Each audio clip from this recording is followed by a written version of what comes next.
evening, and thank you for joining us on Global Columbus. My name is Guadalupe Velasquez, and I'm your co-host for this evening's show. And tonight we're doing something different. We're at COSI in Columbus, Ohio, the #1 science center in the nation, here in the race exhibit to have a dialogue with a live audience and esteemed guests about race. Are we so different? And my co-host tonight is Abdi Soofe. Thank you, Guadalupe Velasquez. Tonight, the race is a new concept according to American Anthropological Associations that created this exhibition, Are We So Different? The race exhibit. And to share the complicated story about race, and to unravel fictions from facts, and to encourage a meaningful discussions. Tonight, we have an expert panelist. Let me introduce you to Professor Emeka Anyegulu, who is a lecturer at the Ohio Wesleyan University. He is an author and the president of Federation of African Organizations Board of Trustees. Welcome to the show. Thank you for having me. Also, let me introduce you to our second panelist. Fran Fraser is with the City of Columbus Community Relations Commission. She's a commissioner and the president of Women's Work. She is also a principal investigator of a groundbreaking research on African girls called Rise, Sister Rise. Welcome to the show. Thank you, Abdi. And first we'd like to get to know a little bit about each of our esteemed panelists. Professor Emeka, could you please tell us a little bit about your background and what you do? Well, I'm originally from Nigeria, and I teach at Ohio Wesleyan University, where I've taught for many years. And I teach history and politics, and I've written a few books, and that's why I still teach. Okay, and Fran? As Abdi said, I'm a commissioner with the Community Relations Commission, and I serve on the Issues and Education Committee. We have a lunch and learn coming up April 13th. Yes. Just a little plug. Starts at 11:30. And I guess most of my professional work, started out as a teacher, but most of my work, I think, for the past 20 years or more, really has been around African American women and girls. And that's really why I'm so excited about the work we're doing now on trauma and resiliency in African American girls. Thank you both for being here. And as I stated earlier, we have a live audience today. We have members from the community of Central Ohio here to ask us some questions to begin this dialogue. And if we can begin first with Khadra Muhammad.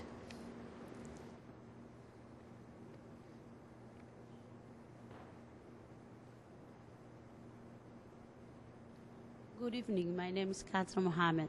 My question to you is, how do you define race? Thank you. So the question is, how do we define race? How do you define race? Well, I suppose you could go about it by thinking of it from the point of view of the way people have traditionally viewed what constitutes a race. And by that, they tended to mean the physical characteristics, overt phenotypic physical characteristics of people as constituting discrete races. And of course, that has been, if you like, the shorthand method by which most human beings, and certainly in the United States and much of the Western world, have looked at what constitutes races. But of course, the exhibit we are here watching is dealing with what ought to be the proper scientific definition of race, namely the fact that those otherwise discrete entities, phenotypically speaking, that we think of as races do not constitute races, but are members of one race, the human race, which is the underlying scientific theme of this exhibition. Thank you, and amen. Right. So, Emeka, I'm not sure I need to say anything about that. But I think what's interesting, really, about this exhibit is as soon as you walk in the door, you hear that race is a social construct. And then the rest of the journey is about understanding exactly what that means.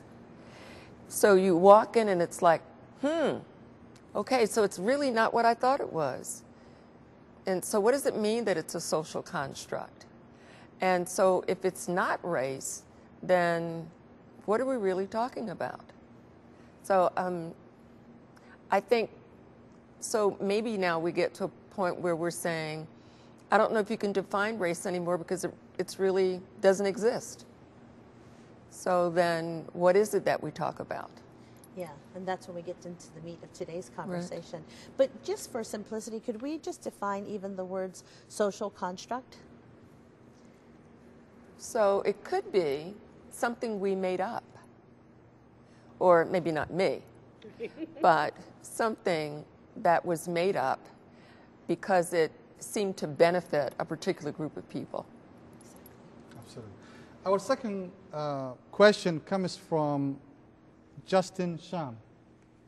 Yes, thanks for having me on the show.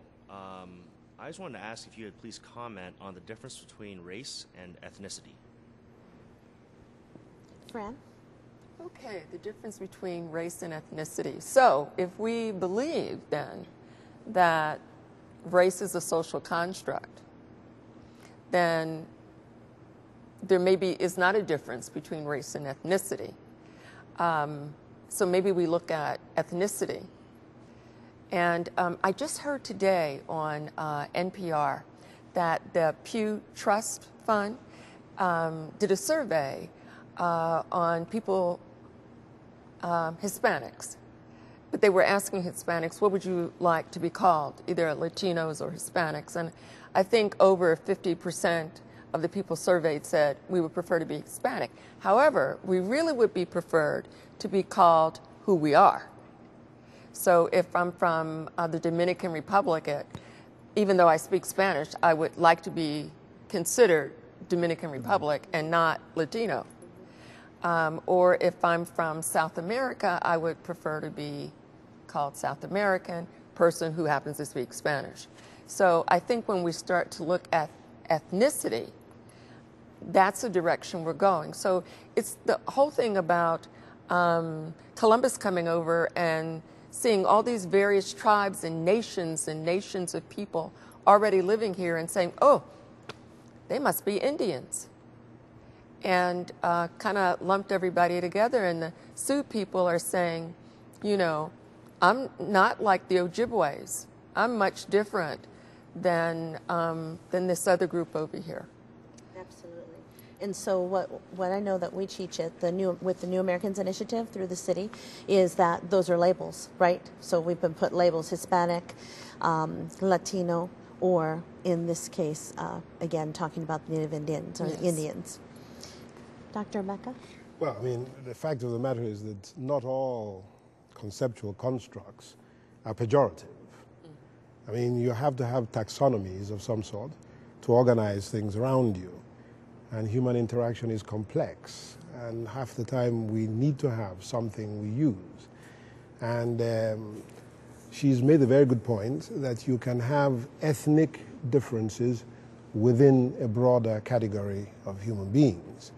If you have something called blacks, for example, or Africans, or even Nigerians, I mean, you can have a vast difference of people within that category, differentiated by language, custom, traditions, and so forth and so on. And people may have an identification with those particular things that is distinguishable from those who they look similar with in terms of their physical characteristics. And to that extent, those constructs help us manage those complexities. But I agree with you generally, yes. Our next question comes from Noor Dubo. Good evening. My name is Noor Dubo, and it's really a privilege for me to have this opportunity to ask you a question about race tonight. And my question is, instead of being divisive and focusing on our differences, how can we begin to build a society or a race-blind society? Thank you. Race-blind society. Well, that's a very interesting question. Not all national societies are multiracial, for want of a better term. A lot of the countries in the world are actually homogeneous racially, even though quite diverse ethnically within them. Nigeria is made up of only black people. Much of black Africa is made up of black people, even though you have this many. So the more relevant question with respect to race would obviously be in countries like the United States, perhaps the Republic of South Africa, and so on and so forth. Even though there are analogous problems, not similar problems, but analogous problems in other parts of the world as well. And I would say that the United States actually laid a very good foundation that unfortunately wasn't followed because of the interests that she began to talk about. And it has a very solid creed that deals with the question of people's relationship to the government, to the polity, as citizens. The question then became based on the business of apportioning power and interest and privilege, who was included into that polity and who was excluded.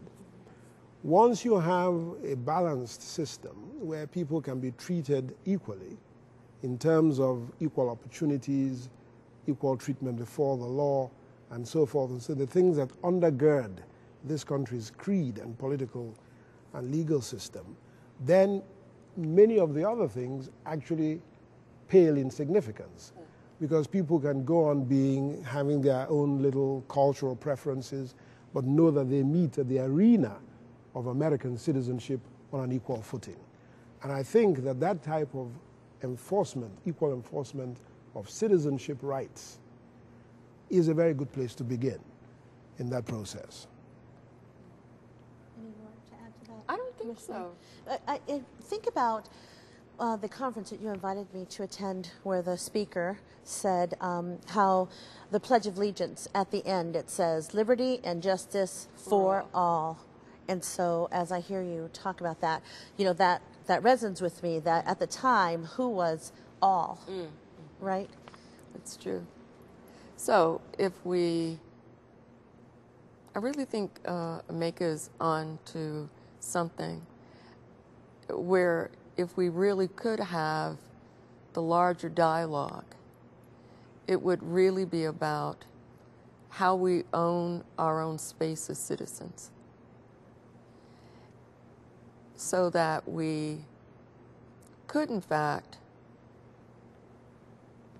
begin to have that as the meeting ground, the dialogue part. So if we began there, where I really felt like my presence makes a difference in this country or in this city, and not look at myself as being oppressed in a place where I have no voice or no right to even think that justice could be mine. But if I see myself as an actual citizen, then I have voice, and then I have an opportunity then to actually change the government, but be a part of it at the same time, so that it begins to respond to me, since in fact I am the government. Right. Of the people. Of the people. For the people. By the people. Thank you. And our next guest from the live audience is Lynn Ta. Hey, good evening. My name is Lynn Ta, and I was wondering, is there any value to that can be attributed to the concept of race? Is there any value? I didn't hear the question. Is there any value that can be attributed to the concept of race? It's yours.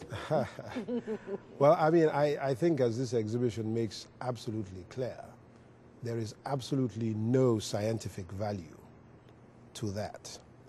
Obviously, it's useful from the point of view of anthropology and perhaps human evolution to know where people came from, to understand the factors environmentally and historically that shaped them, which has been done brilliantly here. One of the things I like about this exhibition is the way it brought together two very critical streams of research and findings over the years.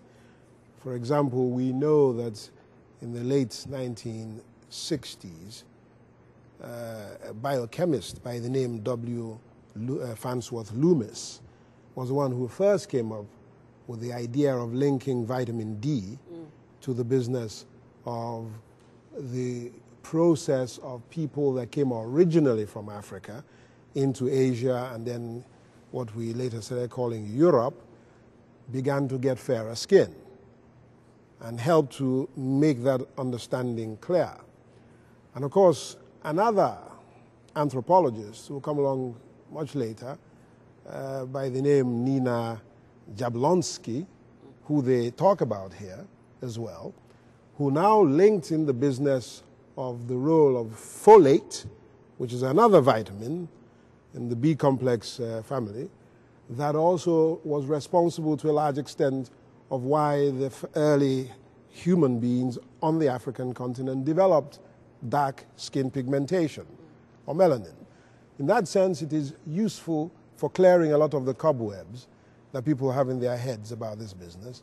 But other than that, I don't really see any other value, except that there are social and political factors still at play with respect to the business of fair play in who gets what and so forth and so on, that you still have to take into account because people are actually being affected by those circumstances.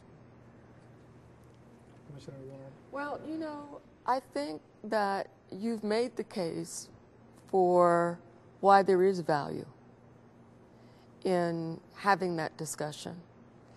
Because even earlier we were talking, the people who would best benefit from this exhibit and benefit from the dialogue that would ensue being here are the ones who really would have a better understanding about what race is altogether if they actually came. So, because I think just talking about vitamin B or talking about folate, talking about vitamin D even, and how, and understanding how it really, what's the word I want to use? How it's connected to literally who we are and how we are. I think that's the value. Just exactly what you offered, just even having that small but really significant conversation, I think would be invaluable to many people who really need to come here, because I think we always think that talking about race really ought to be for white people. They need to have that conversation.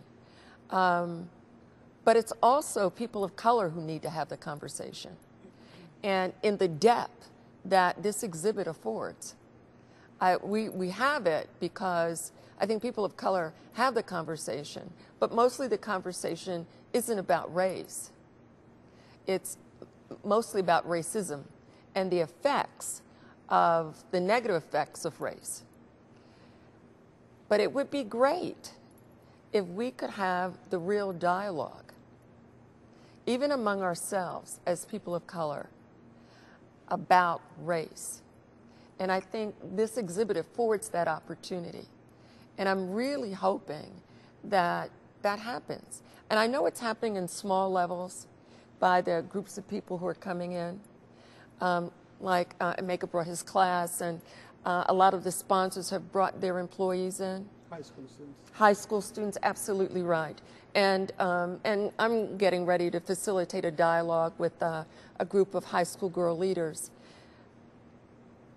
But I really think we need to figure out a way to continue to have this dialogue even after the exhibit is gone. Because I think it would take us in another step in our own evolution about how we get to be citizens in this country for real. Mm-hmm. Indeed. And as a citizens, the next question comes from one of the citizens, Abdikhayr. Thank you very much. My name is Abdikhayr Isi. In fact, this question explains that there is no science behind most of these commonly held misconceptions. So whose role and responsibility it is to dispel these myths about race?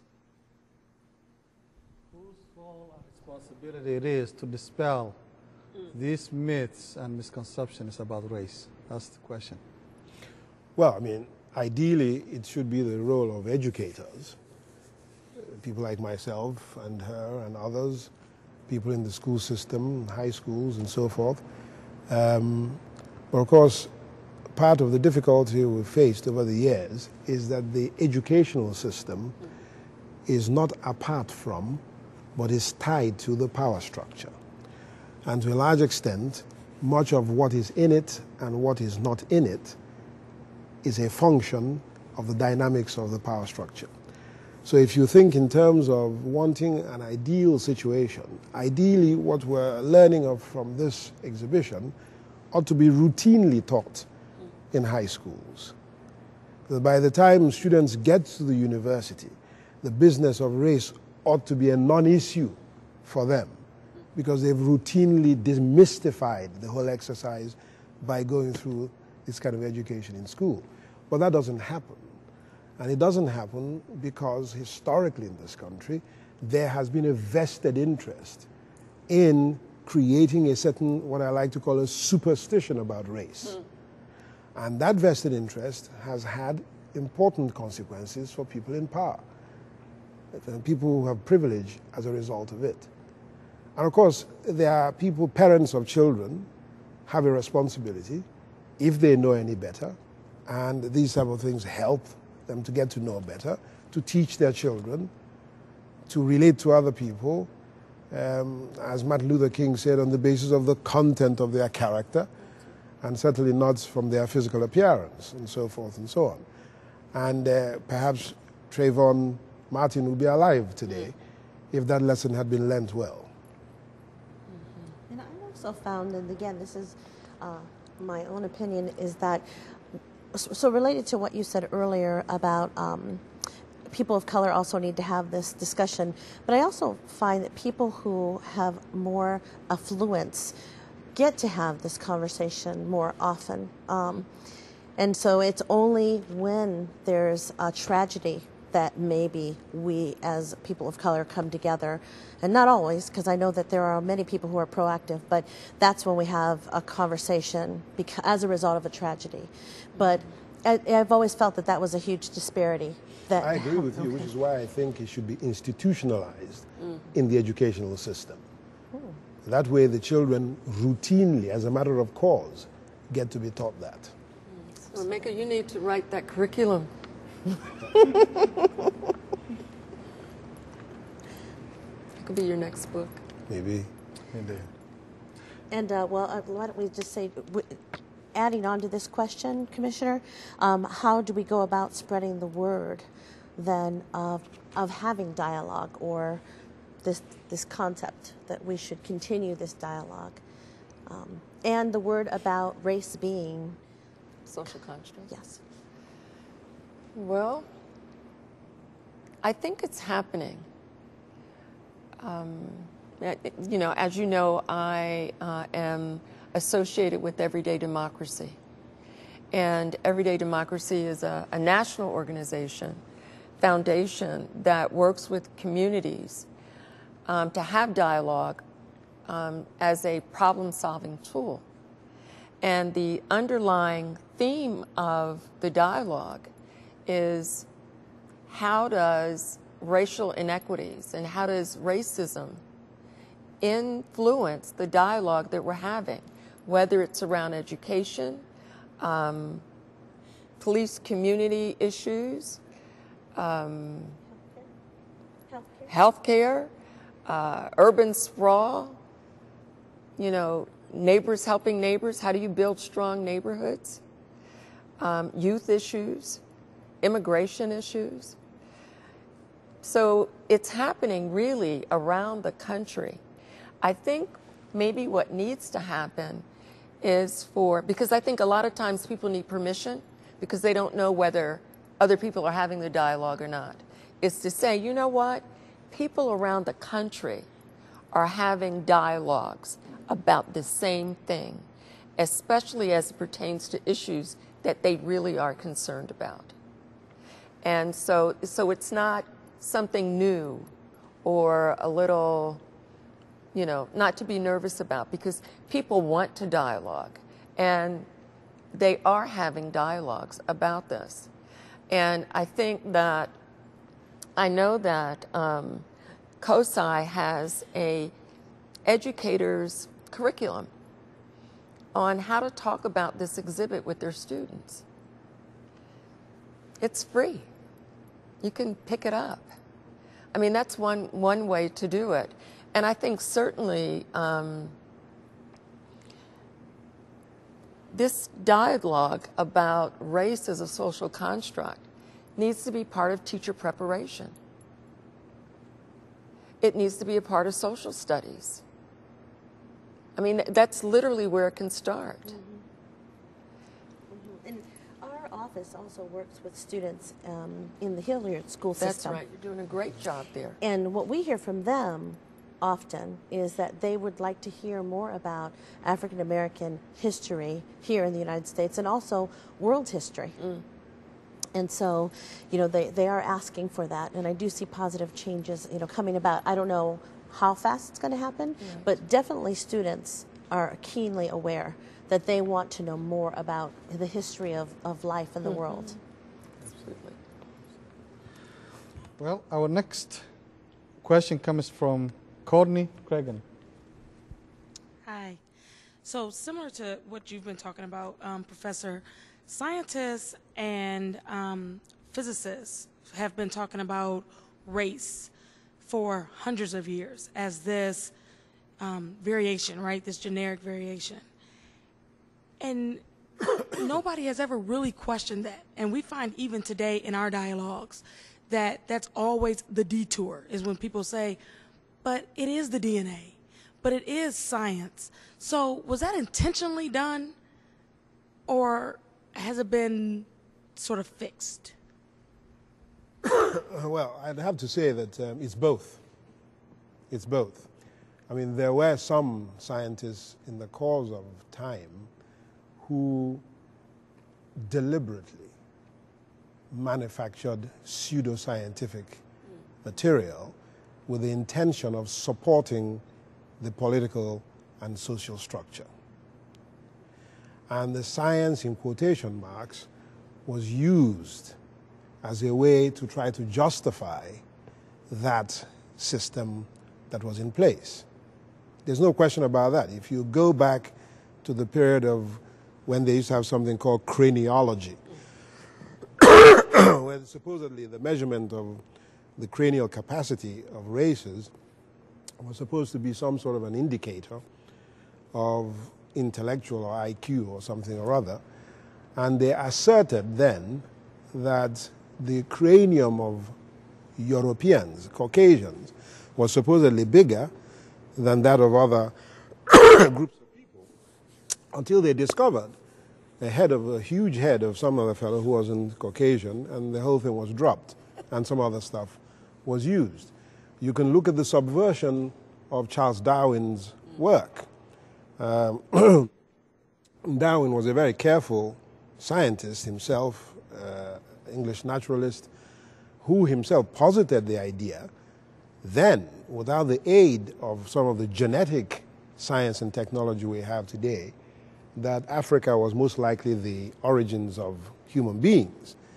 And because you can imagine when he published his work in 1859, even before the American Civil War, that did not exactly enthuse many of the slave owners who thought of themselves as being different.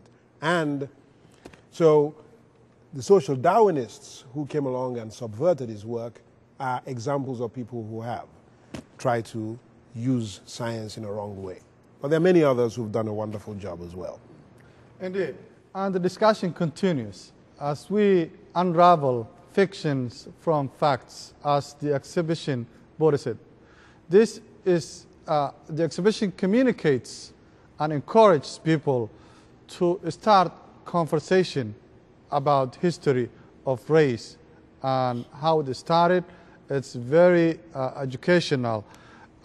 There is a video that we're going to show you in a moment. I will take a break. Please watch the video. We will right back. It's a simple truth. People are different. Throughout history, these differences have been a source of community strength and personal identity. They've also been the basis for discrimination and oppression. The idea of race has been used historically to describe these differences and justify mistreatment of people and even genocide. Today, contemporary scientific understanding of human variation is beginning to challenge racial differences and to even question the very concept of race.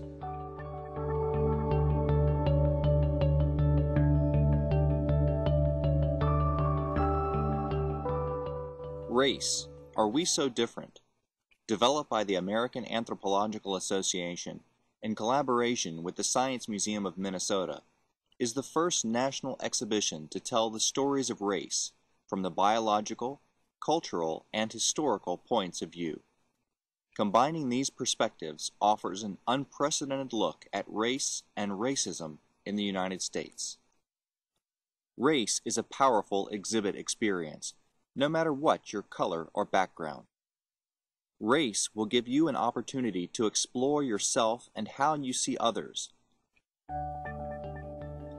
COSI is proud to host the race exhibition in Columbus. COSI will always be a place for fun, hands-on learning, but it's also a place to think about and talk about important topics, including race. We hope that the race exhibition will support the important conversations about race that are already occurring in our community. We invite you and your organization to be a part of this important conversation.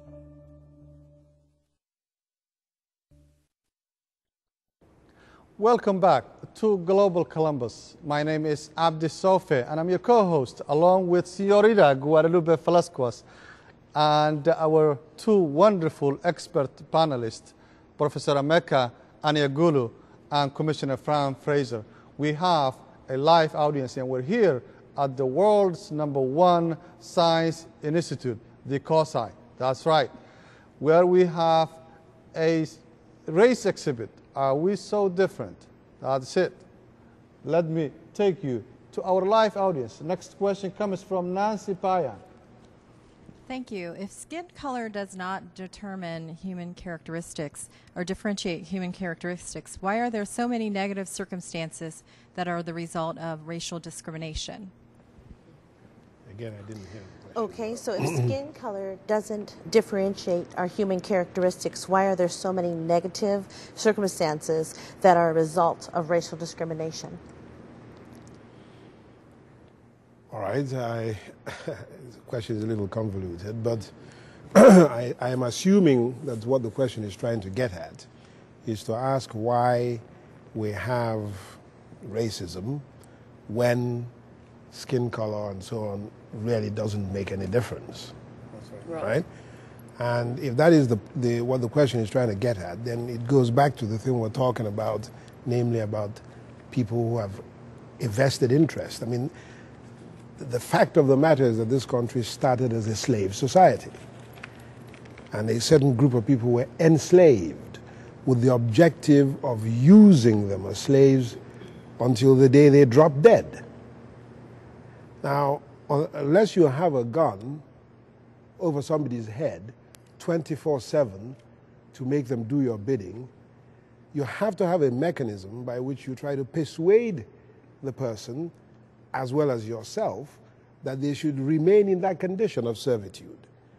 So the kind of ideological notions that came up that tried to be used as a way to justify their enslavement and to persuade the enslaved that where they are is where they should be, gave rise to many of the ideas and notions, stereotypes and so forth that were created about other people.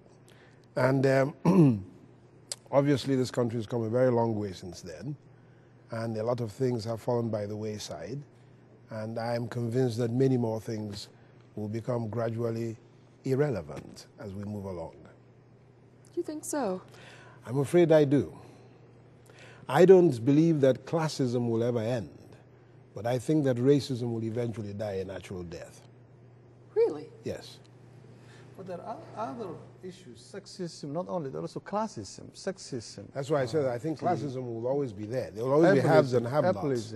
Right. So possibly then, if, I think classism will always be with us. I think you're absolutely right about that. I'm just not sure that skin color discrimination is going to, I think the only way it could really kind of go by the wayside, I don't know how long that might take, is what Professor Jablonski talks about. She says that eventually, if we continue in the way we're moving, and that actually that was something, it's a sidebar, it was something that was part of the NPR discussion from the Pew Foundation in survey about Hispanics. Like over half of, or maybe more, Hispanics said that they wouldn't mind marrying outside their ethnicity. And so that could begin to change the color, perhaps, of our country. Well, you have to excuse me in differing slightly. Okay.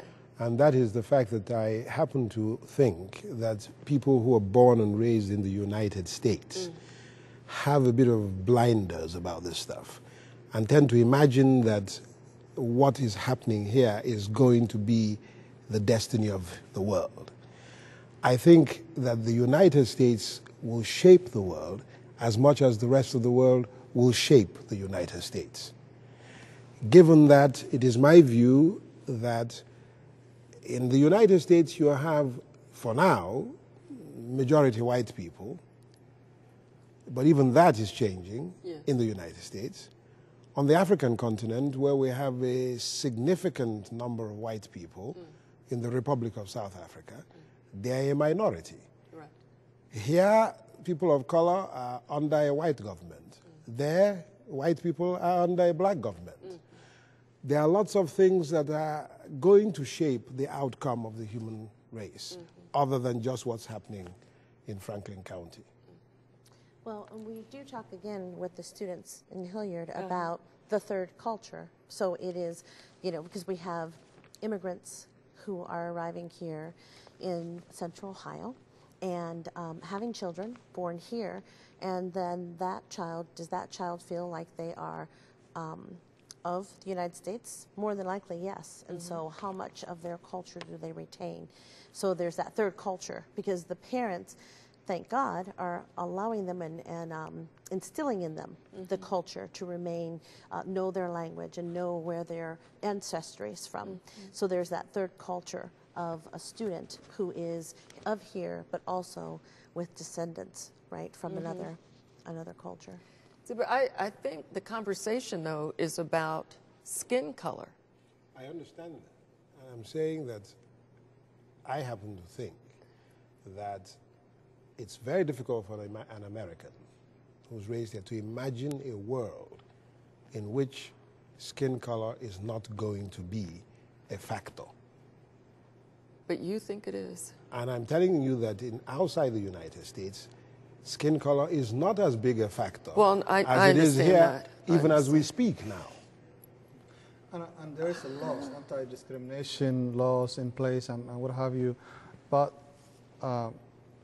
the conflict of the fact that here it doesn't matter, it has no value in it whatsoever, and then the impact is there. Why isn't this big deal? Why isn't this everybody isn't talking about it in academics, in policy making institutions? Well, I mean, I think that for a topic to get on an agenda, a social or political agenda, half the time you have to have somebody who makes it a point to bring that into, force it into the public arena. I don't know that if, I think it was, is it Nationwide that was responsible for this exhibition? Oh, there were many sponsors. If those corporations or sponsors hadn't come together to make this happen, we probably won't be watching this exhibition now at all. Regardless of the fact that the issues remain relevant and potent issues. But it takes somebody to take the initiative and perhaps put the resources intellectually and financially to force something into the public arena. And I think that that's how those things get on the agenda. And our next question is by Ruth Smith. Thank you. So there are several interactive exercises in the race exhibit that assert that the color of your skin has more to do with geography than ethnicity. Can you expand on that a little bit? Geography, where you come from. Oh, everybody comes from Africa, it says. Well, that's what they meant. That the color of our skin is the result of an evolutionary process. And the geography had an important impact in the course of that evolution. I mean, human beings, Homo sapiens, have been around, and the exhibition makes it very clear, for about 400,000 years. And they started out on the African continent.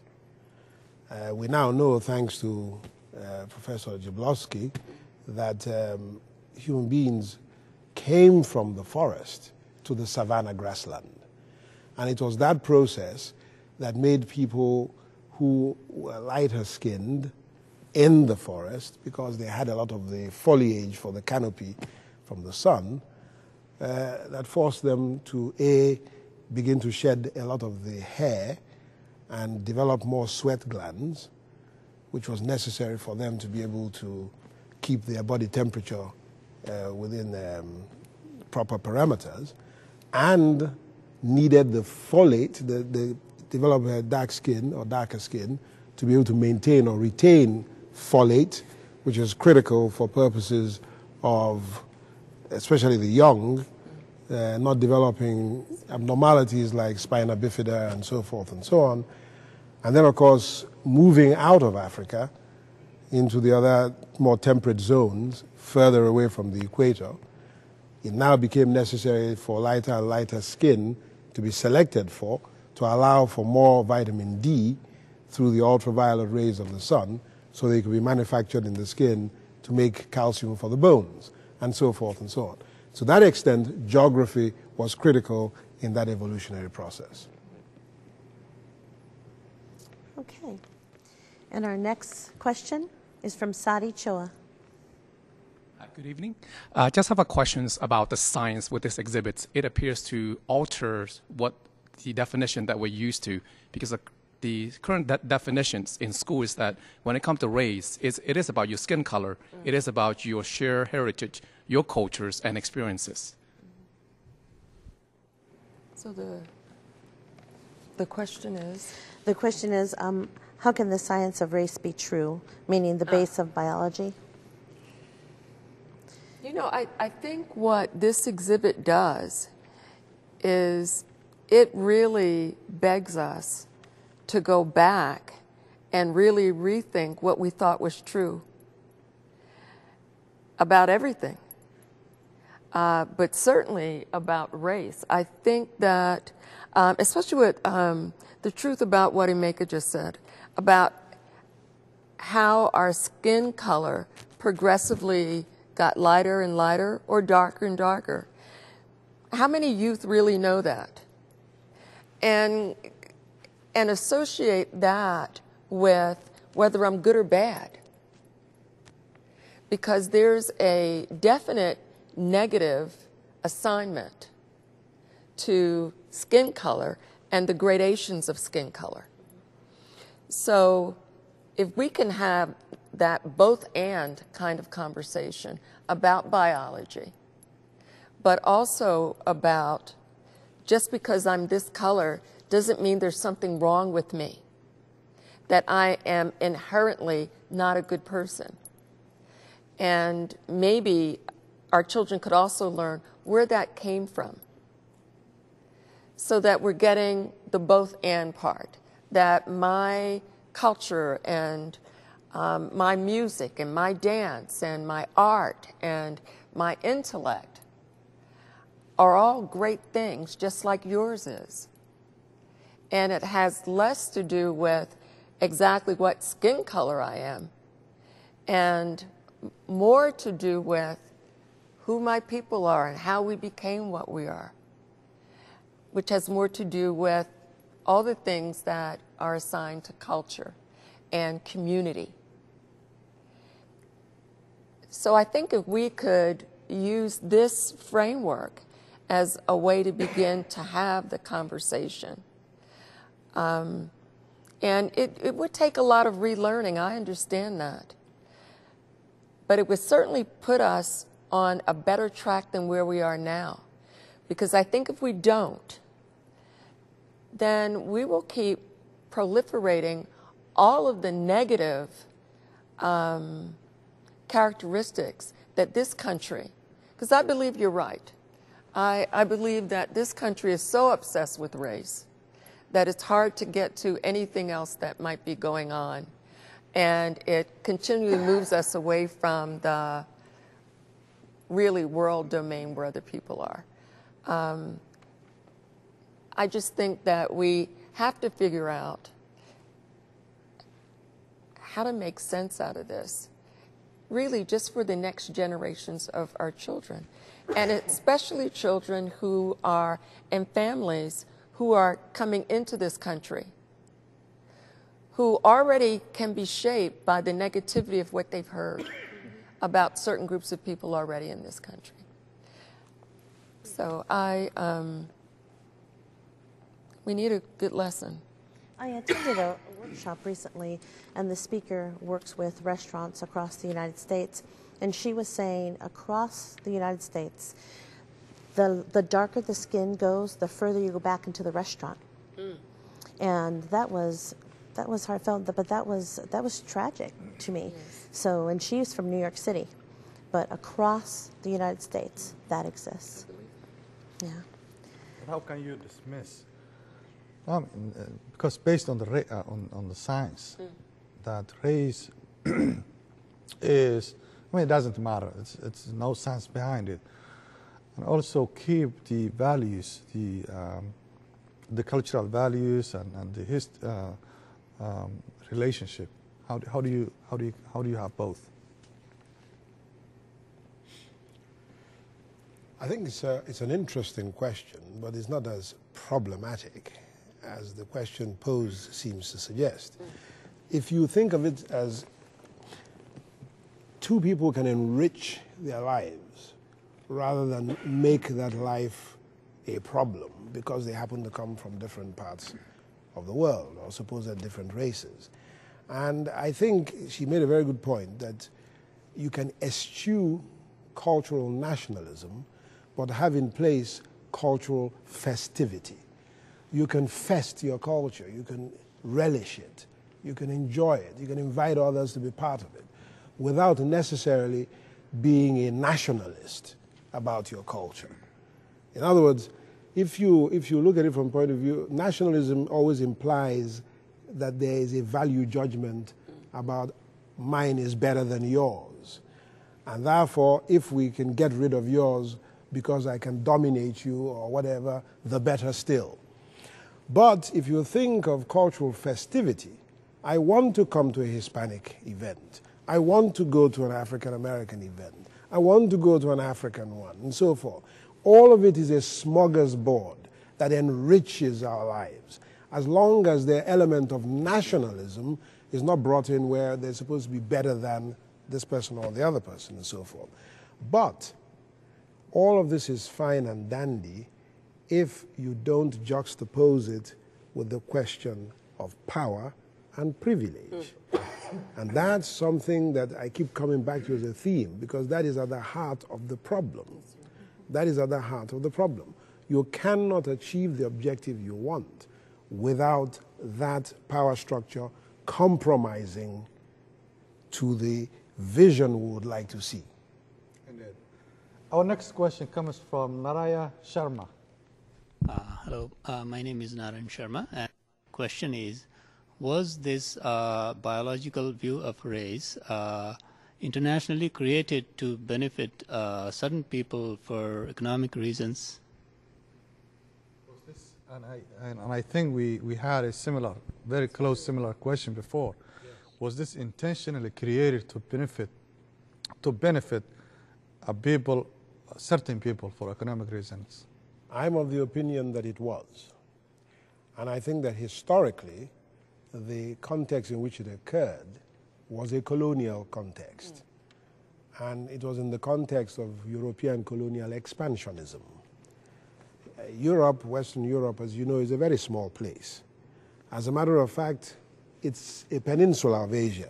It's not really a continent, even though we've all been raised to think of Europe as a continent.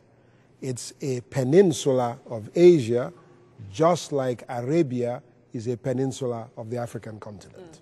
Wow. So, in the course of this expansion and encountering non-European peoples that looked dissimilar from them, with an objective of wanting to dominate them and in some instances displace them, literally displace them, you had to create an ideological framework that justified that. And I think that that was the historical context in which the question he raised occurred. Commissioner? You know, I don't know what to say after that, except that, you know, Emeka talked about the whole real issue is around power and privilege. And to keep what you have to get real creative. And so I think race was a creative way of keeping things in a particular order. And then another aspect of that was to then look at skin color. I think there's one thing of creating race, but then there's another thing of adding value or no value based on skin color. You have to find some way to keep whatever you want in order so that it literally perpetuates itself. So once once you have it, it'll take care of itself for millennium if you choose to, until people get to a point where they begin to think for themselves.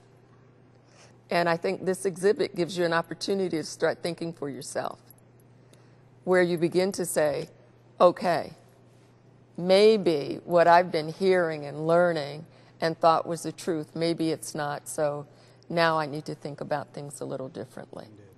Thank you so much for joining us and having this dialogue and conversation here at COSI in the race exhibit. And also we want to thank in particular Azuka Moman for having us here, hosting us here at the race exhibit. And also we'd like to thank our viewing audience for watching, and also our live audience who took the time to be here and ask these very important questions. And so as we leave you with today's show, we'd like to invite you, if you have not been at this exhibit, please come and attend it, view it, experience it. You'll learn a lot, no matter how much you already think you might know about race and if we are different. My name is Guadalupe Velasquez, and I'm Soofe. And we'd like to thank you for joining us again. Indeed. And make it a great night. Thank you. Good night.